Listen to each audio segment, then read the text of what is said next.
నమస్తే welcome to D news ముందుగా headlines AP శాసనసభలో బడ్జెట్ ప్రసంగం చేసిన రాష్ట్ర ఆర్థిక మంత్రి పయ్యావుల కేశవ్ రాష్ట్ర బడ్జెట్ తొలిసారిగా 3 లక్షల కోట్లు దాటిందని వెల్లడి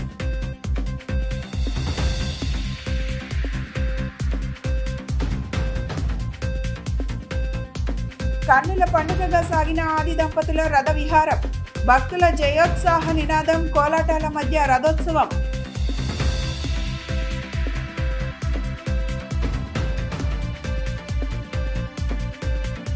మార్చి 1-2 తేదీలలో జరగనున్న free masons regional grand lodge of southern India వార్షిక ఇన్వెస్టెడ్ క్యూర్ మీట్ ఏపీ శాసనసభలో ఆర్థిక మంత్రి పయ్యావుల కేశవ్ బడ్జెట్ ప్రసంగం చేశారు. రాష్ట్ర బడ్జెట్ తొలిసారి 3 లక్షల కోట్లు దాటిందని, సూపర్ 6 మేనిఫెస్టో హామీలకు, అభివృద్ధి పనులకు ఎక్కువ కేటాయింపులు జరపాల్సి రావడంతో ఏపీ బడ్జెట్ 3 లక్షల కోట్లు దాటిందని ఆర్థిక మంత్రి పయ్యావుల కేశవ్ చెప్పారు.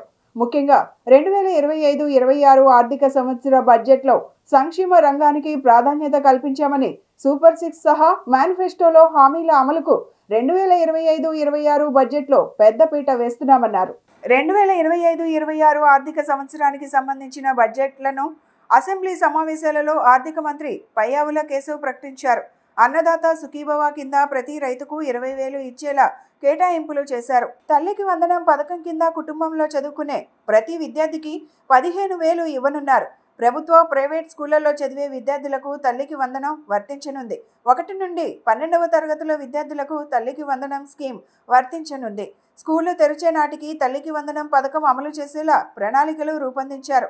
ఎటువంటి జాప్యం లేకుండా కార్పొరేట్ వైద్యం అందేలా హెల్త్ ఇన్సూరెన్స్ పథకం అమలుపై బడ్జెట్లో ప్రస్తావించారు మంత్రి పయ్యావుల. ఈ ఏడాదిలోనే 25 లక్షలతో ప్రతి కుటుంబానికి ఆరోగ్య బీమా పథకం అమలులోకి రానుంది. ఎన్టీఆర్ వైద్య సేవను కొనసాగిస్తూనే ఆరోగ్య బీమా పథకం అమలు చేయనున్నట్లు బడ్జెట్లో మంత్రి వెల్లడించారు. చేనేత మగ్గాలపై ఆధారపడే వారికి 200 యూనిట్ల మేర ఉచిత విద్యుత్ కేటాయించనుంది ప్రభుత్వం. అలాగే మరమగ్గాలపై ఆధారపడే వారికి 500 యూనిట్ల వరకు ఉచిత విద్యుత్ సదుపాయం కల్పించనున్నారు. వృద్ధుల సంరక్షణ కోసం 12 వృద్ధాశ్రమాలు నిర్మించాలని నిర్ణయించారు. ప్రధానమంత్రి ఆవాస్ యోజన కింద 7 లక్షలకు పైగా ఇళ్ల నిర్మాణానికి ప్రతిపాదనలు వచ్చాయి. టిడ్కో ద్వారా 2 లక్షల ఇళ్ల నిర్మాణాలకు బడ్జెట్లో గ్రీన్ సిగ్నల్ ఇచ్చింది ప్రభుత్వం. ఇళ్ల నిర్మాణం నిమిత్తం ఎస్సీలకు అదనంగా 50,000, ఎస్టీలకు అదనంగా 75,000 ఇవ్వనున్నట్లు బడ్జెట్లో వెల్లడించారు. కౌటిల్యుడు అర్థశాస్త్రంలో చెప్పినట్టు సామాన్యుల సంతోషమే రాజు సంతోషం, వారి సంక్షేమమే ఆయన సంక్షేమం. రాజు తన వ్యక్తిగత ప్రయోజనాలు, సంక్షేమం గురించి ఎన్నడూ ఆలోచించకూడదు. ప్రజల ఆనందంలోనే తన ఆనందాన్ని పొందడానికి ఎల్లప్పుడూ ప్రయత్నించాలి. నందరాజ వంశపు దుర్మార్గపు పాలన తర్వాత సుసంపన్నమైన మరియు న్యాయపాలనను స్థాపించడంలో చంద్రగుప్త మౌర్యుడికి కౌటిల్యుడి మార్గదర్శకం వహించినట్లే గత ప్రభుత్వ పాలనలోని విధ్వంసకర విధానాల తర్వాత గౌరవనీయ ముఖ్యమంత్రి గారు పారదర్శక, సంక్షేమం మరియు శాంతి భద్రతలతో కూడిన పాలనతో ప్రగతి పథం వైపు నడిపిస్తున్నారు. మన రాష్ట్ర పునర్నిర్మాణం కోసం ముఖ్యమంత్రి గారు నిరంతరం శ్రమిస్తున్నారు. మన రాష్ట్రంలో లభ్యమవుతున్న మౌలిక సదుపాయాల అవసరాలను బేరీజు వేసి కొత్త ఆర్థిక వృద్ధి అంశాలను గుర్తించి కొత్త విధి విధానాలతో రాష్ట్ర పురోగమనానికి కావలసిన విధానాన్ని, సంస్కరణలను తీసుకువచ్చారు. గౌరవ ముఖ్యమంత్రి శ్రీ నారా చంద్రబాబు నాయుడు గారు మన రాష్ట్రాభివృద్ధి కోసం 1990వ దశకంలోనే విజన్ 2020 డాక్యుమెంట్ను రూపొందించారు. అప్పటి ప్రతిపక్షాలు ఆ ఆలోచనని విమర్శించాయి. కానీ నేటి హైదరాబాద్ను చూసినట్లయితే వారి విజన్ సాకారమైంది. ఇదే ఆయన దార్శనికతకు, సామర్థ్యానికి నిదర్శనం. మళ్లీ 2024లో మరొక గొప్ప విజన్ను దిశానిర్దేశం చేస్తూ గౌరవ ముఖ్యమంత్రి గారు స్వర్ణాంధ్ర 2047కు శ్రీకారం చుట్టి రాష్ట్రాభివృద్ధికి మార్గనిర్దేశనం చేశారు. 15% పైగా రాష్ట్ర స్థూల దేశీయ ఉత్పత్తి వృద్ధి రేటును స్థిరంగా సాధించడం, తలసరి ఆదాయాన్ని పెంచడం, పేదరికాన్ని రూపుమాపడం ద్వారా అభివృద్ధి ఫలాలను అత్యంత అణగారిన వర్గాలకు అందించడమే దీని లక్ష్యం. మా ప్రభుత్వం స్వర్ణాంధ్ర 2047 దిశగా పనులను మొదలుపెట్టింది. ఇందులో భాగంగా పాత విధానాల్లోని లోపాలను సరిచేస్తూ నూతన ఇసుక విధానం, ఎక్సైజ్ విధానం, ఆంధ్రప్రదేశ్ పారిశ్రామిక అభివృద్ధి విధానం లాంటి ఎన్నో విధానాలను తీసుకొచ్చింది. అప్పులు చేయడమే తప్ప అప్పులు తీర్చడాన్ని మరిచిన గత ప్రభుత్వం తప్పుడు విధానాలను సరిచేస్తున్నాం. ప్రభుత్వం కాంట్రాక్టర్లను బ్లాక్ లిస్టులో పెట్టడం చూశాం. కానీ గత పాలకుల విధానాల వల్ల ఆంధ్రప్రదేశ్ ప్రభుత్వాన్నే కాంట్రాక్టర్లు బ్లాక్ లిస్టులో పెట్టి పనులు చేయడానికి ముందుకు రాని పరిస్థితి ఏర్పడింది. ఈ పరిస్థితి నుంచి రాష్ట్రాన్ని తప్పించాం. 24 నుండి రాష్ట్ర ఆర్థిక వ్యవహారాలను సమర్థవంతంగా నిర్వహించడం ద్వారా రాష్ట్ర ప్రభుత్వాన్ని గాడిలో పెడుతున్న విధి విధానాలను ముచ్చుకు కొన్ని తెలియజేస్తున్నాను. జూన్ 12, 2020 నాటికి ఉన్న 23,556 కోట్ల రూపాయలను వేల కోట్ల రూపాయల బకాయిలను చెల్లించాం. అధ్యక్ష, గత ప్రభుత్వం 93 కేంద్ర ప్రాయోజిత పథకాలను నిలిపివేసింది. 9,371 కోట్ల రూపాయల బకాయిలను చెల్లించడం ద్వారా 74 పథకాలను మా ప్రభుత్వం పునః ప్రారంభించింది. దీనివల్ల కేంద్రం ప్రభుత్వం నుంచి మన రాష్ట్రానికి మరిన్ని నిధులు అందాయి. నీటిపారుదల, రహదారులు మరియు ఇతర పనులకు సంబంధించి 12,735 కోట్ల రూపాయల బకాయిలను చెల్లించడం వల్ల రాష్ట్ర ఆర్థికాభివృద్ధి పునరుత్తేజితమైంది. పంచాయతీలు మరియు మున్సిపాలిటీలను బలోపేతం చేయడానికి 2,793 కోట్ల రూపాయల ఆర్థిక సంఘం నిధులను మా ప్రభుత్వం చెల్లించింది. ఎన్టీఆర్ భరోసా, ఎన్టీఆర్ వైద్య సేవ మరియు దీపం 2.0 పథకాలకు 31,613 వేల కోట్ల రూపాయల్ని మా ప్రభుత్వం విడుదల చేసింది. మన రాష్ట్ర అభివృద్ధికి ఎన్డీఏ కట్టుబడి ఉంది. గౌరవ ప్రధానమంత్రి శ్రీ నరేంద్ర మోడీ గారి సహకారంతో పోలవరం నీటిపారుదల ప్రాజెక్టు మరియు అమరావతి రాజధాని ప్రాజెక్టులను మా ప్రభుత్వం మళ్లీ పట్టాలెక్కించగలిగింది. 23-24 ఆర్థిక సంవత్సరంలో మూలధన పెట్టుబడుల కోసం కేంద్ర ప్రభుత్వాలు రాష్ట్రాలకు అందించే ప్రత్యేక సహాయంలో అయిన ఖర్చు కేవలం 4,090 కోట్ల రూపాయలు మాత్రమే. 24-25 ఆర్థిక సంవత్సరంలో మన రాష్ట్రానికి గణనీయంగా 7,200 కోట్ల రూపాయల మేర కేటాయింపులు పెరిగాయని గౌరవ సభకు తెలియజేయడానికి ఎంతో సంతోషిస్తున్నాను. మార్చి 31, 2025 నాటికి ఈ కేటాయింపులు మరింత పెరిగే అవకాశం ఉంది. మా ప్రభుత్వం పాలనా పగ్గాలు చేపట్టాక రాష్ట్ర ఆర్థిక వృద్ధి మళ్లీ గాడిలో పడింది. 24-25 ఆర్థిక సంవత్సరం మొదటి ముందస్తు అంచనాల ప్రకారం రాష్ట్ర స్థూల దేశీయ ఉత్పత్తి 12.94% వృద్ధి చెందింది. అన్ని ముఖ్యమైన రంగాలు మరింత బలం పుంజుకున్నాయి. వీటిలో వ్యవసాయం మరియు అనుబంధ రంగాలు 15.86%, పరిశ్రమలు 6-7% వృద్ధిని సాధించగా సేవల రంగం 11.7% వృద్ధిని సాధించగలిగాయి. ఆధ్యాత్మిక సంబరం అంబరాన్నంటింది. పండితుల వేదనాదం, భక్తుల జయోత్సవ నినాదం, కోలాటాలు, పులి వేషాలు, బేతాళ నృత్యాలు, జానపద కళారూపాల నడుమ ఆది దంపతుల రథ విహారం కన్నుల పండుగగా సాగింది. ఏటా మహాశివరాత్రిని పురస్కరించుకొని విజయవాడలో నిర్వహించే రథోత్సవం వైభవంగా జరిగింది. మల్లేశ్వరుడు తన ఉభయ దేవేరులతో కలిసి రథాన్ని అధిష్ఠించి విజయవాడ వీధుల్లో ఊరేగుతూ భక్తులకు కను విందు చేశారు. రథం సెంటర్ నుంచి ప్రారంభమైన ఈ ఉత్సవం వినాయకుని గుడి వరకు కొనసాగింది. 154 సంవత్సరాల నుండి జరుగుతున్న రథోత్సవ కార్యక్రమానికి భక్తులు పెద్ద ఎత్తున తరలివచ్చారని చెప్పారు. పాత బస్తీలోని కెనాల్ రోడ్లో ఆది దంపతుల రథోత్సవం నేత్ర పర్వంగా జరిగింది. మల్లేశ్వరుడు ఉభయ దేవేరీలతో కలిసి రథాన్ని అధిష్ఠించి నగర వీధుల్లో ఊరేగుతూ భక్తులకు కనువిందు చేశారు. శ్రీ కన్యకా పరమేశ్వరి అన్నసత్రం కమిటీ ఆధ్వర్యాన కెనాల్ రోడ్లో జరిగిన రథోత్సవం భక్తులకు మధురానుభూతిని అందించింది. ఏటా మహాశివరాత్రిని పురస్కరించుకొని కెనాల్ రోడ్లో నిర్వహించే రథోత్సవం ఈ ఏడాది కూడా అంగరంగ వైభవంగా నిర్వహించారు. కోలాటాలు, పులివేషాలు, లంబాడి, బేతాళ నృత్యాలు తదితర జానపద కళారూపాలు ముందు బాగాన నడుస్తుండగా వేద పండితుల వేదనాదం, అర్చకుల మంత్రోచ్చారణలు, భక్తుల హరిహర మహాదేవ శంభో శంకర నామస్మరణల మధ్య దేవదేవుని రథోత్సవం కన్నుల పండుగగా ముందుకు సాగింది. శ్రీ భ్రమరాంబ మల్లేశ్వర స్వామి వార్ల దేవస్థానం నుంచి గంగా భ్రమరాంబ సమేత మల్లేశ్వర స్వామి, భద్రకాళి సమేత వీరభద్ర స్వామి వార్లను, శ్రీ వసంత మల్లికార్జున స్వామి దేవస్థానం నుంచి గంగా పార్వతి సమేత శ్రీ వసంత మల్లికార్జున స్వామి వార్ల ఉత్సవమూర్తులను మేళ తాళాలతో ఆయా ఆలయాల నిర్వాహకులు రథం సెంటర్కు తీసుకువచ్చారు. అమావాస్య గడియలు ప్రారంభమైన తర్వాత రథోత్సవాన్ని ప్రారంభించారు. తొలుత పోలీస్ కమిషనర్ రాజశేఖర్ బాబు కొబ్బరికాయ కొట్టి రథోత్సవాన్ని ప్రారంభించారు. డిప్యూటీ పోలీస్ కమిషనర్లు, అసిస్టెంట్ పోలీస్ కమిషనర్లు, ఇతర అధికారులు సైతం పూజలు నిర్వహించారు. ఈ సందర్భంగా కెనాల్ రోడ్ మొత్తం భక్తులతో కిక్కిరిసిపోయింది. ఈ కార్యక్రమాలను అన్నసత్రం కమిటీ అధ్యక్షుడు బచ్చు వెంకట ప్రసాద్, ప్రధాన కార్యదర్శి బైన శ్రీ రాజేష్ పర్యవేక్షించారు. శ్రీ దుర్గా మల్లేశ్వర స్వామి దేవస్థానం డిప్యూటీ ఈవో రత్నరాజ్, పాత శివాలయం కార్యనిర్వహణాధికారి నటరాజన్ షణ్ముఖం తదితరులు సైతం పాల్గొన్నారు. అన్నసత్రం కమిటీ ప్రముఖులు వల్లంకొండ ప్రసాద్, డొగిపర్తి శంకర్రావు, బోరిశెట్టి జగన్మోహన్ రావు, చల్లా హరినారాయణ తదితరులు పాల్గొన్నారు. Freemason regional grand lodge of southern India వార్షిక ఇన్వెస్ట్యూర్ మీట్ మార్చి 1, 2 తేదీలలో విజయవాడలోని ఎస్ఎస్ కన్వెన్షన్ సెంటర్లో నిర్వహిస్తున్నట్లు southern region head TN Manoharan తెలిపారు. 3 శతాబ్దాల క్రితం స్థాపితమైన ఈ సంస్థ ప్రపంచవ్యాప్తంగా అన్ని దేశాల్లో విస్తరించిందని ఆయన చెప్పారు.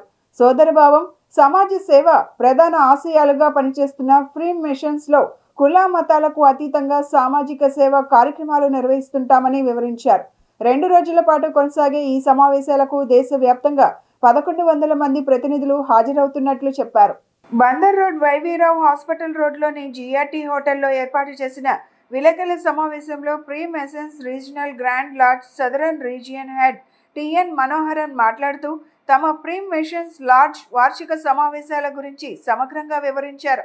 కుల మతాలకు అతీతంగా జాతీయ ఐక్యత, మెరుగైన వ్యక్తిత్వం, నైతిక విలువలు, సామాజిక సేవ లక్ష్యాలుగా పనిచేసే తమ మిషన్స్ ప్రధాన కార్యాలయం ఢిల్లీలో ఉందని, దేశవ్యాప్తంగా 4 రీజియన్ల ద్వారా విస్తృత స్థాయిలో సామాజిక సేవ చేస్తున్నట్లు వివరించారు. సదరన్ రీజియన్లో కేరళ, తమిళనాడు, ఆంధ్ర, గోవా, పాండిచ్చేరి రాష్ట్రాలు ఉంటాయని చెప్పారు. ప్రధానంగా 4 అంశాల ప్రాతిపదికన సామాజిక సేవ నిర్వహిస్తున్నామని చెప్పారు. ప్రత్యేక అవసరాలు ఉన్న దివ్యాంగ చిన్నారులకు సేవ చేయడం, అంధత్వ నిర్మూలన, ఉద్యోగాల కల్పన, విద్యాపరంగా సాయం అందించడం తమ లాడ్జ్ ప్రధాన లక్ష్యమని తెలిపారు.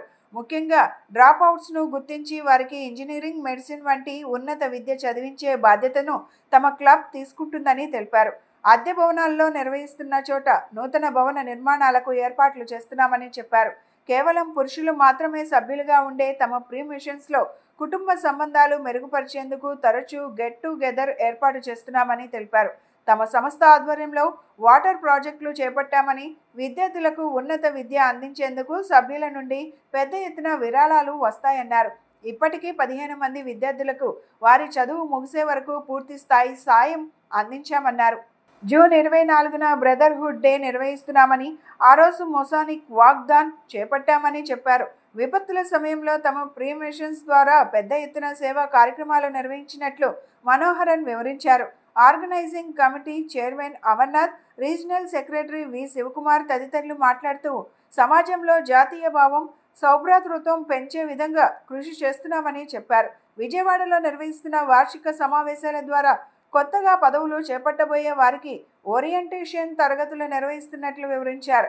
విలేకరుల సమావేశంలో organising committee co chairman C channel MD PV Ramesh Babu, Kiran Kumar, సభ్యులు కిషోర్ బాబు తదితరులు పాల్గొన్నారు. అందరికీ వందనములు. అమర్నాథ్ గారు చెప్పినట్టుగా ఈరోజు మేమందరూ త్రూఅవుట్ ఇండియా వచ్చి ఇక్కడ అసెంబ్లీ అయి ఉన్నాము. ఎందుకంటే రేపటికి March 1 and March 2 Saturday and Sunday 2 రోజుల్లో మాది యాన్యువల్ మీటింగ్ ఉంది. ఈ యాన్యువల్ మీటింగ్లో ఏం చేస్తామంటే, ఫస్ట్ నేను మా ఇన్స్టిట్యూషన్ గురించి చెప్తాను. ఫ్రీమేసనరీ అనేది ఒక సోషల్ ఆర్గనైజేషన్.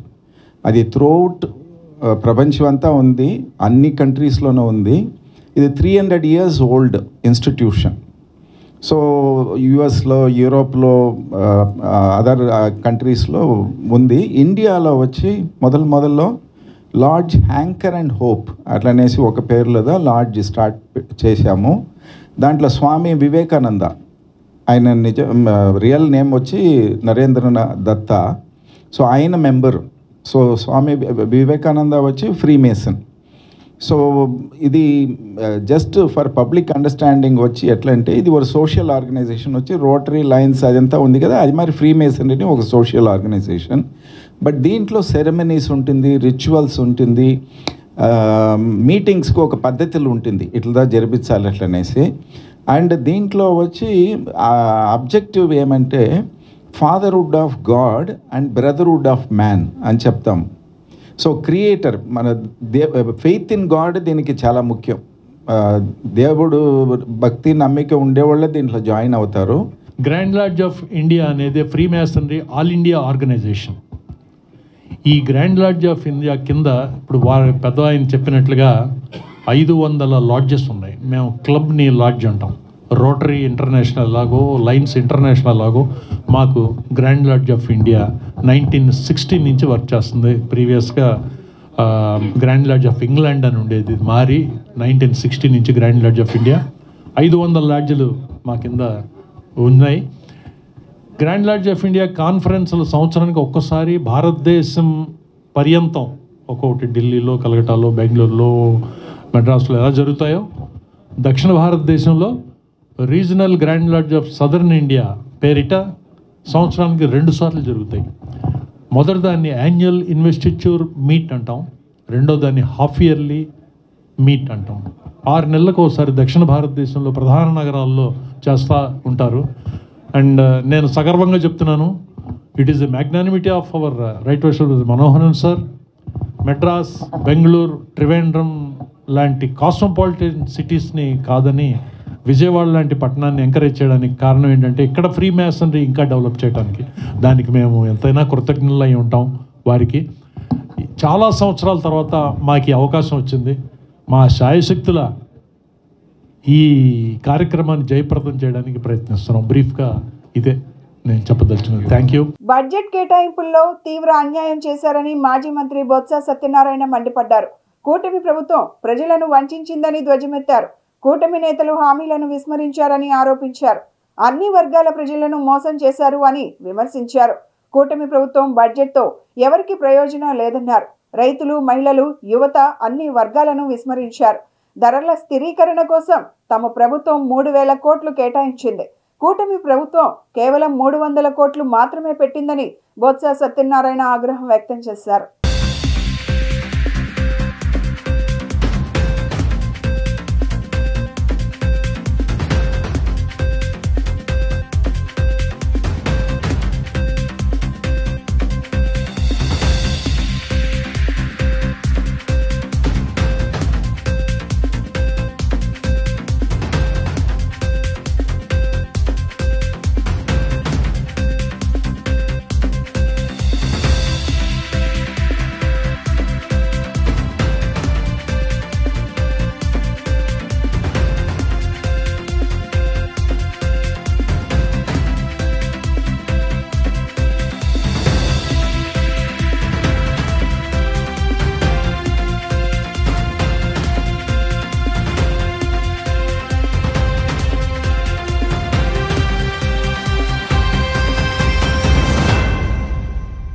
కృష్ణలంక బ్రహ్మరంభాపురంలో ఉన్న ప్రాథమిక ఆరోగ్య కేంద్రాన్ని స్థానిక ప్రజలు సద్వినియోగం చేసుకోవాలని టీడీపీ యువనేత గద్దె క్రాంతికుమార్ కోరారు. రోగులకు అవసరమైన వైద్య సదుపాయాలు, మందులు అందుబాటులో ఉన్నాయని తెలిపారు. ఇందులో సదుపాయాలు మెరుగుపరిచేందుకు తన సహకారం ఉంటుందన్నారు. 22వ డివిజన్ పరిధిలోని కృష్ణలంక బ్రహ్మరంభాపురంలో గల ఆరోగ్య కేంద్రాన్ని టీడీపీ యువ నాయకుడు గద్దె క్రాంతికుమార్ సందర్శించారు. కనుక టీడీపీ నాయకుడు పలిశెట్టి అన్నారావు ఆధ్వర్యంలో ఆసుపత్రికి అవసరమైన బెడ్షీట్, కర్టెన్లు అందజేశారు. ఈ కార్యక్రమంలో పాల్గొన్న క్రాంతికుమార్ మాట్లాడుతూ పరిసర ప్రాంత ప్రజలంతా ఈ ఆరోగ్య కేంద్రాన్ని సద్వినియోగం చేసుకోవాలని సూచించారు. స్థానిక టీడీపీ నేత పొలిశెట్టి అన్నారావు మాట్లాడుతూ ఆరోగ్య కేంద్రానికి అవసరమైన బెడ్షీట్లు, కర్టెన్లు అందజేశామని తెలిపారు. ఎమ్మెల్యే గద్దె రామ్మోహన్ సహకారంతో ఎవరికి ఏ సమస్య ఉన్నా పరిష్కరించేందుకు ముందుంటామని వివరించారు. ఈ కార్యక్రమంలో స్థానిక టీడీపీ నాయకులు, ఆసుపత్రి సిబ్బంది పాల్గొన్నారు. విజయవాడ తూర్పు నియోజకవర్గంలో 22వ డివిజన్లో దోబిఖానా వద్ద ఉన్న ప్రాథమిక హెల్త్ సెంటర్కి మన లోకల్ నాయకులు, తెలుగుదేశం నాయకులు, అలాగే జనసేన నాయకులు, ముఖ్యంగా పలిశెట్టి అన్నారావు గారు, వారి టీం మొత్తం కూడా ఇక్కడ దుప్పట్లు కానీ అలాగే కర్టెన్లు కానీ డొనేషన్ ఇవ్వటం జరుగుతూ ఉంది. ఇక్కడ అందరూ కూడా ఈ డివిజన్, చుట్టుపక్కల డివిజన్లో అందరూ కూడా పనిచేసే కార్మికులు, పేదవారు అందరికీ ఆరోగ్య సమస్యలు ఏ వచ్చినా కానీ వెంటనే ఇక్కడ హెల్త్ కేర్ సెంటర్కే వచ్చి చూపించుకోవాల్సిన అవసరం ఉంది. అందుకే ఇక్కడ అన్ని వసతులు క్రియేట్ చేయడానికి మేమందరం నిరంతరం కృషి చేస్తున్నాము. అధ్యక్షుడు పల్సిట్ అన్నారు సార్. డివిజన్ 4 సార్లు ఎమ్మెల్యేగా, ఒకసారి ఎంపీగా గద్దె రామ్మోహన్ రావు గారు ఈ నియోజకవర్గమే కాదు, ఆయన రాష్ట్ర వ్యాప్తంగా కూడా సేవాగుణం ఉన్న మనిషి అంటే ఎవరంటే ఎమ్మెల్యే గద్దె రామ్మోహన్ రావు గారు ఫస్ట్ పేజ్లో ఉంటాడు. అలాంటి వారసత్వం పుంజుకున్న గద్దె క్రాంతి గారు, అతనికి కూడా దేవుడు అన్ని రకాలుగా సాయం సహకారాలు అందిస్తూ ఇలాంటి కార్యక్రమాలన్నీ కూడా మేము కూడా స్ఫూర్తిగా చేస్తున్నామంటే ఆ గద్దె రామ్మోహన్ రావు గారిని స్ఫూర్తిగా తీసుకొని ఎంతోమందికి ఎన్నో వేల కోట్లు ఉంటాయి, కానీ అందరికీ ఇచ్చే మనస్తత్వం ఉండదు. అయినా సరే కరోనా లాంటిది మనకి కళ్ళకు కనబడ్డాక కూడా చాలామంది మారలేదు. అయినా సరే ఎవరు మారిపోయినా పర్లేదు, మన వంతుగా మనం కూడా చేయాలని గద్దె రామ్మోహన్ రావు గారిని, గద్దె క్రాంతి గారిని స్ఫూర్తిగా తీసుకొని ఇలాంటి మా డివిజన్ తెలుగుదేశం పార్టీ, జనసేన అందరం కలిపి ఇలాంటి కార్యక్రమాలు చేస్తున్నాం. గద్దె రామ్మోహన్ రావు గారి ఆశీస్సులతో ఇలాంటివి ఇంకా చాలా మెరుగ్గా చేస్తామని మీ అందరికీ మాటిస్తున్నాం. ఫుడ్ ప్రాసెసింగ్ రంగంలో ఉన్న అవకాశాలు, పరిశ్రమల స్థాపన, ప్రభుత్వ పాలసీల గురించి ఔత్సాహిక పారిశ్రామికవేత్తల్లో అవగాహన కల్పించేందుకు శుక్రవారం సదస్సు నిర్వహిస్తున్నట్లు ఆంధ్రప్రదేశ్ ఎంఎస్ఎంఈ ఇండస్ట్రీస్ అసోసియేషన్ గౌరవ అధ్యక్షుడు బాయన వెంకట్రావు తెలిపారు. ఎంపీ కేశినేని శివనాథ్ ముఖ్య అతిథిగా విచ్చేసి సదస్సును ప్రారంభిస్తారని తెలిపారు. Andhra Pradesh MSME industries association best engineering technologies ఆధ్వర్యంలో జవహర్ ఆటోనగర్ ఫేజ్ 3లో సదస్సు జరుగుతుందని వెల్లడించారు. రాష్ట్రాన్ని పారిశ్రామికంగా అభివృద్ధి చేసేందుకు ముఖ్యమంత్రి చంద్రబాబు పారిశ్రామిక పాలసీలను విడుదల చేశారన్నారు. Andhra Pradesh MSME industries association best engineering technologies ఆధ్వర్యంలో జవహర్ ఆటోనగర్ ఫేజ్ 3లోని ఏపీ ఎంఎస్ఎంఈ ఇండస్ట్రీస్ అసోసియేషన్ హాల్లో ఫుడ్ ప్రాసెసింగ్ టెక్నాలజీపై నేడు సదస్సు నిర్వహించనున్నారు. సదస్సు వివరాలను వెల్లడించేందుకు విలేకరుల సమావేశం నిర్వహించారు. ఈ సమావేశంలో ఆంధ్రప్రదేశ్ ఎంఎస్ఎంఈ ఇండస్ట్రీస్ అసోసియేషన్ గౌరవ అధ్యక్షుడు బాయన వెంకట్రావు మాట్లాడుతూ ఫుడ్ ప్రాసెసింగ్ రంగంలో ఉన్న అవకాశాలు, పరిశ్రమల స్థాపన, ప్రభుత్వ పాలసీల గురించి ఔత్సాహిక పారిశ్రామికవేత్తల్లో అవగాహన కల్పించి పరిశ్రమలు స్థాపించేలా ప్రోత్సహించేందుకు సదస్సును నిర్వహిస్తున్నామన్నారు. ఫుడ్ ప్రాసెసింగ్ సెక్టార్కు విడిగా పాలసీ ఇచ్చారని అందరికీ తెలియాల్సిన అవసరం ఉందన్నారు. ప్రతి ఇంటి నుంచి ఒక ఎంఎస్ఎంఈ రావాలనేది సీఎం దృఢ సంకల్పం అన్నారు. మహిళా పారిశ్రామికవేత్తలకు, స్టార్టప్ యూనిట్లకు 10 లక్షల రూపాయల సబ్సిడీ వస్తుందని చెప్పారు. రాష్ట్ర, కేంద్ర ప్రభుత్వం అందిస్తున్న పారిశ్రామిక పాలసీలు, రాయితీల గురించి సదస్సుల్లో అవగాహన కల్పిస్తామని తెలిపారు. Best engineering technologies managing director Sesha Sai మాట్లాడుతూ రాష్ట్ర ప్రభుత్వం అందిస్తున్న ప్రోత్సాహకాలు, రాయితీలు దృష్టిలో పెట్టుకొని ఫుడ్ ప్రాసెసింగ్ టెక్నాలజీస్పై రేపు సదస్సు నిర్వహిస్తున్నట్లు తెలిపారు. ఔత్సాహికుల్లో ఒక ఆలోచన, అవగాహన కల్పించేలా సదస్సు నిర్వహిస్తున్నట్లు చెప్పారు. వివిధ రంగాల నిపుణులు, బ్యాంకు ప్రతినిధులు హాజరవుతారని తెలిపారు. నా పేరు Sesha Sai, managing director of best engineering technologies Hyderabad. So మా company machinery and manufacturing company, manufacturing and exports. గత 20 సంవత్సరాలుగా మ్యానుఫ్యాక్చరింగ్ లైన్లో ఉన్నాము. సో మాది food processing, herbal extracts, essential oils, extrusion టెక్నాలజీలో ఉన్నాము. ఆల్ ఓవర్ ఇండియా మన ప్లాంట్స్ ఉన్నాయి అండ్ 60 కంట్రీస్కి ఎక్స్పోర్ట్ కూడా ఉంది మాది. సో మాకు ఉన్న ఈ ఎక్స్పర్టైజ్తో చాలామంది ఎంటర్ప్రీనర్స్ని మనం ఎంకరేజ్ చేద్దాం, మన టెక్నాలజీస్ వల్ల చాలా ఇండస్ట్రీస్ వస్తాయి అనే ఆశతో, తర్వాత మన స్టేట్ గవర్నమెంట్ ఇచ్చే ఇప్పుడు ప్రస్తుతం ఉన్న గవర్నమెంట్ ఎంకరేజ్మెంట్ స్కీమ్స్, ఇన్సెంటివ్ స్కీమ్స్ని దృష్టిలో పెట్టుకుని ఈ సెమినార్ చేస్తే బాగుంటుంది అనే ఉద్దేశంతో మన ఎంఎస్ఎంఈ అసోసియేషన్ వారు అందరూ అనుకుని ఒక నిర్ణయం తీసుకుని ఇది ప్లాన్ చేయడం జరిగింది. సో ఆ విధంగా రేపు మార్నింగ్ మనం సెమినార్ చేయబోతున్నాం. It is a 1 day seminar. Different technologies మీద అవగాహన కలిగిస్తున్నాం. మనం మా దగ్గర 5 లక్షల నుంచి 50 కోట్ల వరకు వేరియస్ టెక్నాలజీస్ ఉన్నాయి. సో ఎవరికి సూటబుల్ ఉన్నది వాళ్ళు పెట్టుకుంటారు.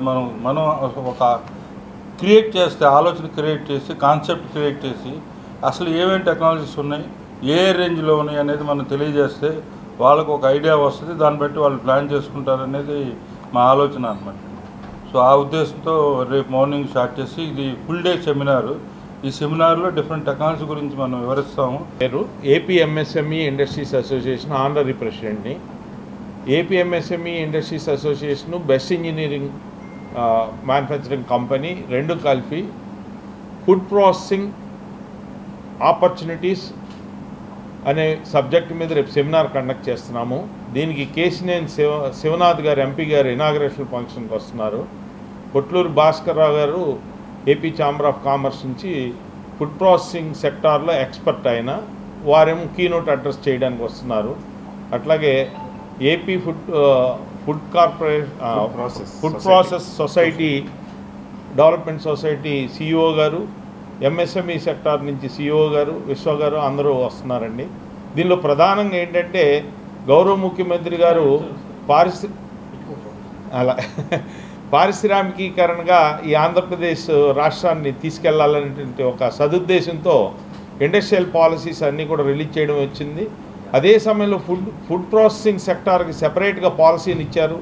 ఈ పాలసీ మనం ఎక్కువ మందికి తెలిసేటట్టు దానిలో ఉన్న బెనిఫిట్స్ని తెలియజేయగలిగితేనే ఉపయోగపడుతుంది. గౌరవ ముఖ్యమంత్రి గారి యొక్క ఆలోచన ఏంటంటే ప్రతి ఇల్లు ఒక ఎంఎస్ఎంఈ సెక్టార్కి ఒక పరిశ్రమను స్థాపించుకోవడానికి కావాల్సినటువంటి సదుపాయం చేయాలనేది వారి యొక్క దృఢ సంకల్పం. విజయవాడ నగరపాలక సంస్థ కమిషనర్ జ్ఞానచంద్ర ఆదేశాల మేరకు నగరంలో పెరుగుతున్న దోమలను అరికట్టేందుకు ప్రతి శుక్రవారం నిర్వహిస్తున్న ఫ్రైడే డ్రైడేను ఈ శుక్రవారం 28వ డివిజన్ భానునగర్లో మలేరియా సిబ్బంది నిర్వహించారు. ఈ కార్యక్రమంలో ఇంటి పరిసరాలలో నిల్వ ఉన్న నీటిలో ఉత్పత్తి అయిన దోమలను చూపించడమే కాకుండా వాటిని ఎలా అరికట్టాలి, ప్రతి శుక్రవారం మన ఇంటి పరిసరాల్లో ఉన్న చిన్న చిన్న నీటి నిల్వలను ఎలా పారవేయాలి, తద్వారా దోమలను ఎలా అరికట్టాలి, వాటి నుండి అనారోగ్య బారిన పడకుండా ఉండేందుకు ఎటువంటి చర్యలు తీసుకోవాలి, ఇలాంటి విషయాలపై మలేరియా సిబ్బంది స్థానికులకు తెలిపారు. అంతేకాకుండా దోమల నివారణకు తీసుకుంటున్న చర్యల్లో భాగంగా జక్కంపూడి కాలనీలో గల కాల్వల్లో పేర్కొనిపోయిన గుర్రపు డెక్కాను ట్రక్సర్ మిషన్ సాయంతో మధురానగర్ బుడమేరు వద్ద బోట్లతో మలేరియా సిబ్బంది పరిశుభ్రపరిచి నీటి ప్రవాహంలో ఎటువంటి ఆటంకం లేకుండా చర్యలు తీసుకున్నారు. ఈ కార్యక్రమంలో బయాలజిస్ట్ సూర్యకుమార్ నాయక్, మలేరియా సిబ్బంది, ఆశా వర్కర్లు, శానిటరీ ఇన్స్పెక్టర్లు తదితరులు పాల్గొన్నారు.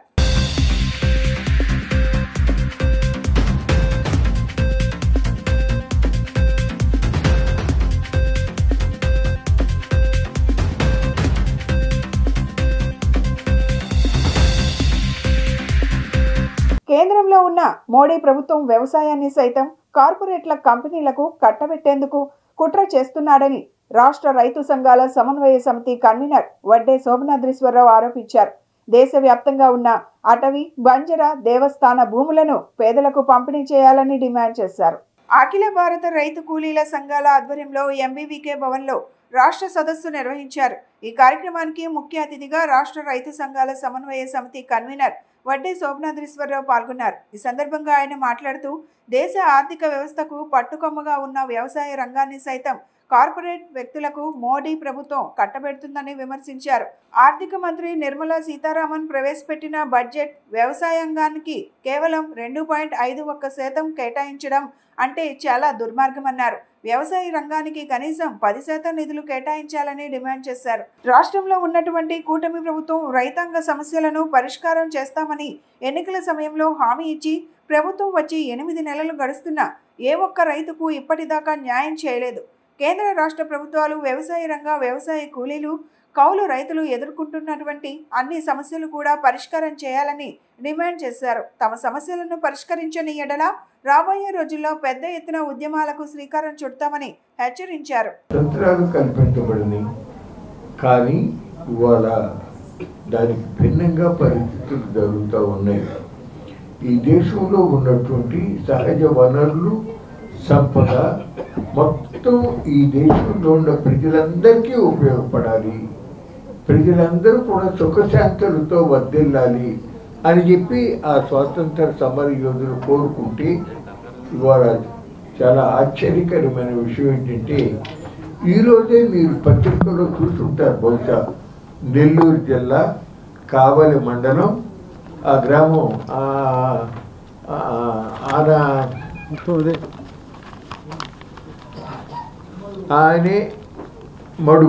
ఆనేమడుగు అనే గ్రామంలో రాష్ట్ర ప్రభుత్వం 837 ఎకరాలు అక్కడ పరిశ్రమల అభివృద్ధి పేరు మీదుగా తీసుకోవాలని ప్రయత్నం చేస్తూ ఉంది.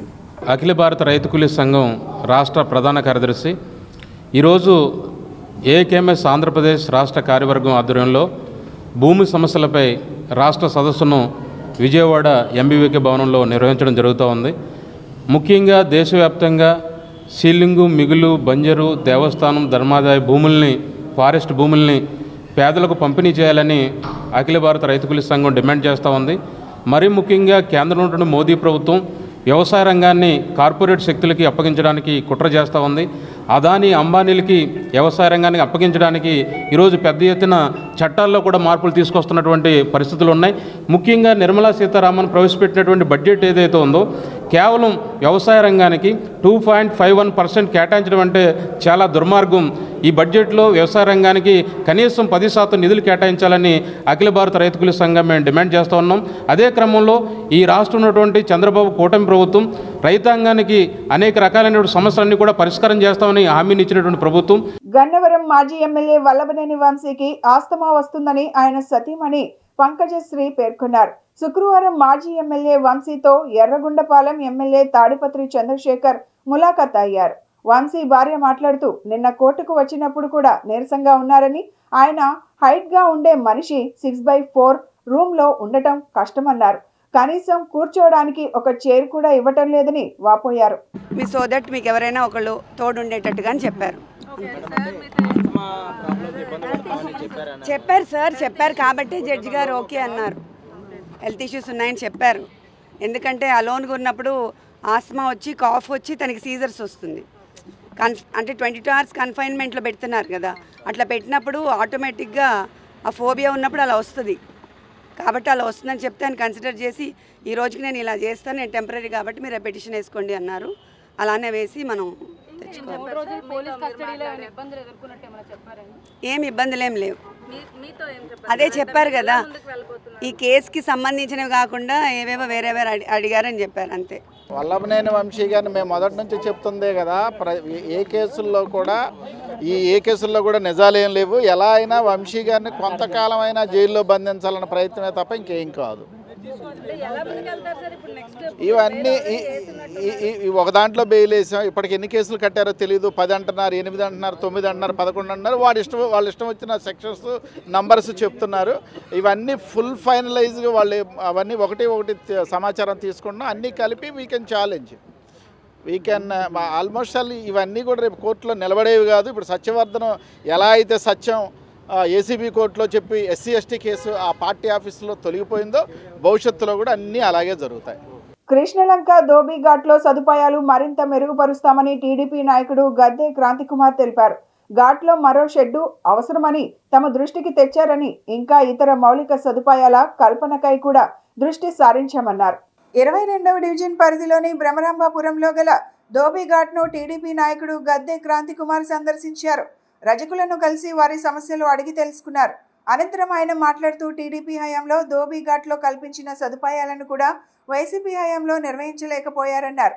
2 మరుగుదొడ్లు నిర్మించగా వాటి నిర్వహణ కూడా దీనంగా ఉందన్నారు. ప్రస్తుతం ధోబీ ఘాట్లో 2 షెడ్లు ఉన్నాయని, మరో షెడ్డు అవసరమని రజకులు తమ దృష్టికి తెచ్చారని చెప్పారు. రాబోయే రోజుల్లో ధోబీ ఘాట్ నిర్వహణ మెరుగుపరిచి మరిన్ని సదుపాయాలు కల్పిస్తామని స్పష్టం చేశారు. ఈ కార్యక్రమంలో టీడీపీ డివిజన్ నాయకుడు పల్శెట్టి అన్నారావు తదితరులు పాల్గొన్నారు. ధోబీఖానాలో కూడా 2 షెడ్లు వేయించడం జరిగింది. అలాగే వారు ఇంకొక షెడ్ కూడా కోరుకున్నారు. ఆ షెడ్ నిర్మాణం కూడా ఆల్రెడీ ప్లానింగ్లో ఉన్నది.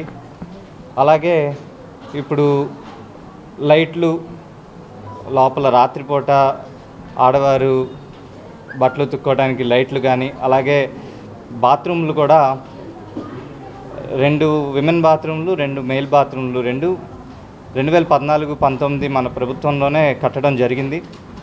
అలాగే గత 5 ఏళ్ళు వాటిని మెయింటెనెన్స్ కూడా చేయటానికి ఎవరు ముందుకు రాలేదు. సో వారు ఆ బాత్రూమ్లు చూపించడం జరిగింది. మేము ఆ పనులు కూడా లిస్ట్లో పెట్టుకోవటం జరిగింది. బాత్రూంలో వాటర్ సప్లై కానీ, అలాగే టైల్స్ అన్నీ కొంచెం క్లీన్ చేయటం కానీ, మళ్ళీ బాత్రూంలో ఏమన్నా చిన్న నిర్మాణాలు ఉంటే చేయటం కానీ ఈ ప్లానింగ్ కూడా జరుగుతుంది. అలాగే షెడ్ లోపల లైట్లు కూడా రాత్రిపూట్ల పాములు గట్రా రాకుండా, అలాగే ఉతికేటప్పుడు కలర్స్ అయ్యి తెలియటం అవసరం ఉంది. సో ఫుల్ విజిబిలిటీ ఉండడానికి షెడ్ లోపల కూడా లైట్లు కూడా ఏర్పాటు చేస్తామని అలాగే బయట కూడా ఫ్లడ్ లైట్లు, మొన్న ఈ మధ్యనే సీసీ కెమెరాలు కూడా పెట్టడం జరిగింది. సో రాత్రిపూట ఎవరు కూడా ఆ గంజాయి ప్రాబ్లమ్స్ కానీ లేకపోతే ఇంకేమీ చేయకుండా చుట్టూతా కూడా సీసీ కెమెరాలు పెట్టడం జరిగింది. సో అన్ని అభివృద్ధులు జరుగుతూ ఉన్నాయి. వారికి ఉన్న సమస్యలు కూడా ఎప్పటికప్పుడు మన డివిజన్ నాయకులకు కానీ మాకు కానీ తెలియజేస్తూనే ఉన్నారు. కాబట్టి అన్నీ కూడా ప్రతిదీ ప్లానింగ్ జరుగుతూ ఉంది, ప్రతిదీ కూడా అభివృద్ధిలోకి వస్తుందని వాగ్దానం చేస్తూ ఇట్లు మీ గద్దె క్రాంతి. తెలుగుదేశం పార్టీ కార్యాలయంపై దాడిలో కీలక సాక్షిగా ఉన్న సత్యవర్ధన్ను బెదిరించి భయపెట్టి కేసు తారుమారు చేయాలని చూశారని ఏసీపీ దామోదర్ తెలిపారు. వంశీతో పాటు అతడి అనుచరులు సత్యవర్ధన్ను కిడ్నాప్ చేసినట్లు ఆధారాలు ఉన్నాయన్నారు. సీసీ కెమెరా ఫుటేజ్, సాంకేతిక పరమైన ఆధారాలు సేకరించామని చెప్పారు. కోర్టు ఆదేశాలతో 3 రోజుల పాటు కస్టడీలోకి తీసుకుని వల్లభనేని వంశీని ప్రశ్నించామన్నారు. అవసరమైతే మరోసారి కస్టడీకి కోరుతామన్నారు. వంశీ కేసు 25 తారీఖు నాడు morning 24 evening madam ACB court judge madam order ఇచ్చింది. 25 మార్నింగ్ 23 రోజులు కస్టడీకి ఇచ్చింది. 25 మార్నింగ్ 9 గంటల నుంచి ఈవినింగ్ 5 o'clock దాకా కస్టడీ అయిపోయిన తర్వాత మెడికల్ టెస్ట్ చేయించి మళ్ళీ ఈవినింగ్ సబ్ జైలు ఆర్డర్ చేసి అట్లా 3 days 25, 26, 27 ఈ 3 days అయింది. ఈ 3 daysలో కూడా కేసు గురించి మన సత్యవర్ధన్ ముదునూరు సత్యవర్ధన్ని గన్నవరం టీడీపీ పార్టీ ఆఫీస్ని పగలగొట్టి కార్లు అద్దాల ధ్వంసం చేసి అతని కులం పేరుతో తిట్టి చేసిన ఆ కేసులో ఇతను సత్యవర్ధన్ కంప్లైంట్ అయి ఉన్నాడు. ఆ కంప్లైంట్ని బలవంతంగా కిడ్నాప్ చేసి వల్లభనేని వంశీ ఇతర కొమ్మ కోట్లు భీమవరపు రామకృష్ణ ప్రసాద్ తర్వాత గంట వీర్రాజు, అదేవిధంగా తేలప్రోలు రాము, నెక్స్ట్ ఇంకా కొంతమంది గంటా వీర్రాజు, తర్వాత వెల్లేని దేవ, వీర రామకృష్ణ ప్రసాద్, వేణు, వంశీ వీళ్ళంతా కలిసి ఒక వల్లభనేని వంశీ ప్రోద్బలంతో నాయకత్వంతో ఆయన ఉత్తర్వుల మేరకు ఆర్డర్స్ తోటి వీళ్ళంతా కలిసి ఒక గ్రూప్గా ఏర్పడి ఇతన్ని బలవంతంగా 9వ తారీఖు నాడు తీసుకెళ్ళి హనుమాన్ జంక్షన్ తీసుకెళ్ళి అతనితో కాగితం రాయించి దాని తర్వాత మళ్ళీ నెక్స్ట్ 10వ తారీఖు నాడు కోర్టుకు తీసుకొచ్చి కోర్టు ముందు కార్లో కూర్చోబెట్టి అదంతా కోర్టు పిలిచినప్పుడు కోర్టులోకి వెళ్ళి అతనితో కాగితం ఇప్పించేసి ఇతిరా చేసుకున్నట్టు బలవంతంగా ఇతిరా చేయించి దాంతో అట్లా కాకుండా మళ్ళీ అక్కడి నుంచి కూడా కార్లో మళ్ళీ కొంతమంది అనుచరులతోటి హైదరాబాద్కి. జిల్లా కలెక్టర్ డాక్టర్ జి లక్ష్మీషా గురువారం రాత్రి విజయవాడ సబ్ కలెక్టర్ కార్యాలయంలోని రిసెప్షన్ సెంటర్ను పరిశీలించారు. వివిధ పోలింగ్ కేంద్రాల ద్వారా వచ్చిన బ్యాలెట్ బాక్సులు, ఎన్నికల సామాగ్రిని స్వీకరించి భద్రపరిచే ప్రక్రియను పరిశీలించారు. చెక్ లిస్ట్ ప్రకారం సామాగ్రి మొత్తం అందిందా లేదా అనే విషయాన్ని పరిశీలించారు. ఈ సందర్భంగా కలెక్టర్ మాట్లాడుతూ విజయవాడ, నందిగామ, తిరువూరు డివిజన్ల వారీగా ఉన్న తాత్కాలిక స్ట్రాంగ్ రూమ్లలో భద్రపరిచిన బ్యాలెట్ బాక్సులను పటిష్ట భద్రతతో గుంటూరులోని ప్రధాన స్ట్రాంగ్ రూమ్కు శుక్రవారం ఉదయం ప్రత్యేక వాహనాల్లో పంపడం జరుగుతుందన్నారు.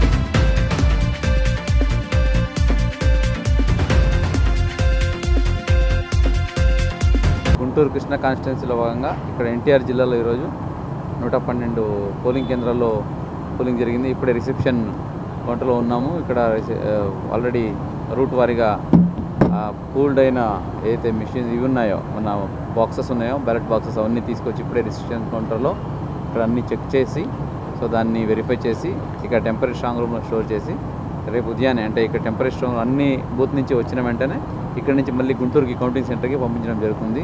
దానికి కావాల్సిన అన్ని బందోబస్తు ఏర్పాటు, అలాగే ఎస్కోర్టు, పోలీస్ సిబ్బంది, అలాగే ప్రొటెక్టెడ్ వెహికల్ అరేంజ్మెంట్ కూడా చేయడం జరిగింది. ఈరోజు పోలింగ్లో చూసుకుంటే మనకు ఇప్పుడు ఎన్టీఆర్ జిల్లాలో 65.69% టర్న్అవుట్, అంటే last end of the polling percentage 65.69% అయ్యింది. 78,063 ఓటర్స్ ఉండగా మనకు 51,279 మంది వచ్చి ఓటు హక్కును వినియోగించుకున్నారు. మనం పర్యవేక్షణ మీకు అంతా ఇప్పుడే చెప్పినట్టు ప్రతి పోలింగ్ కేంద్రంలో వెబ్ కాస్టింగ్ పెట్టి 100% వెబ్ కాస్టింగ్ కింద కమాండ్ కంట్రోల్ రూమ్తో మనం మానిటర్ చేయడం జరిగింది. ఎక్కడ ఏవి అవాంఛనీయ ఘటనలు ఎక్కడ జరగలేదు. సంఘటనలు అన్ని దగ్గర చాలా సజావుగా పీస్ఫుల్గా జరిగింది. కొన్ని చోట్ల అక్కడక్కడ కొన్ని లాంగ్ క్యూ లైన్స్ ఉన్నప్పటికీ వాళ్ళకి కావాల్సిన మౌలిక సదుపాయాలు లాంటిది షేడ్ అయితేనేంటి, వాటర్ అయితేనేంటి సపోర్టు ఇచ్చి అక్కడ లెంత్ ఉన్నా కూడా దాన్ని ప్రాపర్గా వాళ్ళందరినీ అక్కడ అకామిడేట్ చేసి అందరూ ఓటు హక్కును వినియోగించి వెళ్ళడానికి అవకాశం ఇవ్వడం జరిగింది. ఇది కాకుండా ప్రెగ్నెంట్ విమెన్స్, అలాగే చిన్నపిల్లలతో వచ్చిన వాళ్ళు లేదా వృద్ధులు కనుక వస్తే వాళ్ళు కూడా వాళ్ళకి స్పెషల్ ప్రివిలేజ్ లాగా ఇచ్చి ఫస్ట్ వాళ్ళకి ఓటు వేయించి పంపించడానికి కూడా చెప్పడంతో చాలామంది అలాగ కూడా ఫెసిలిటేట్ చేయడం జరిగింది. పోలింగ్ 4 గంటలకు ఎండ్ అయ్యేసరికి ఎక్కడ కూడా ఏమీ ఇబ్బంది లేకుండా ఈరోజు పోలింగ్ జరిగిందని మనము ఇన్ఫర్మేషన్ వచ్చింది. సో ఇది చాలా గర్వకారణము. ప్రతి ఒక్క ఆఫీసర్స్ దీంట్లో పనిచేసిన పోలీస్ సిబ్బంది, రెవెన్యూ సిబ్బంది, అలాగే మన ఏఈఆర్ఓస్, కలెక్టరేట్ సిబ్బంది, కమాండ్ కంట్రోల్ సిబ్బంది అందరికీ అభినందనలు తెలియజేసుకుంటున్నాము. బులెటిన్ ముగించే ముందు హెడ్లైన్స్ మరొకసారి. ఏపీ శాసనసభలో బడ్జెట్ ప్రసంగం చేసిన రాష్ట్ర ఆర్థిక మంత్రి పయ్యావుల కేశవ్. రాష్ట్ర బడ్జెట్ తొలిసారిగా 3 లక్షల కోట్లు దాటిందని వెల్లడి.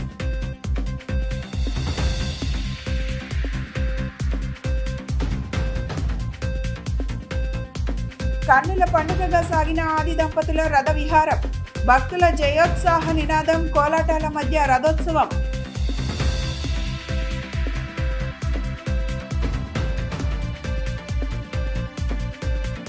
మార్చి 1, 2 తేదీలలో జరగనున్న free masons regional grand lodge of southern India వార్షిక ఇన్వెస్టెడ్ క్యూర్ మీట్. ఇవి ఈనాటి bulletin updates. Keep watching the news.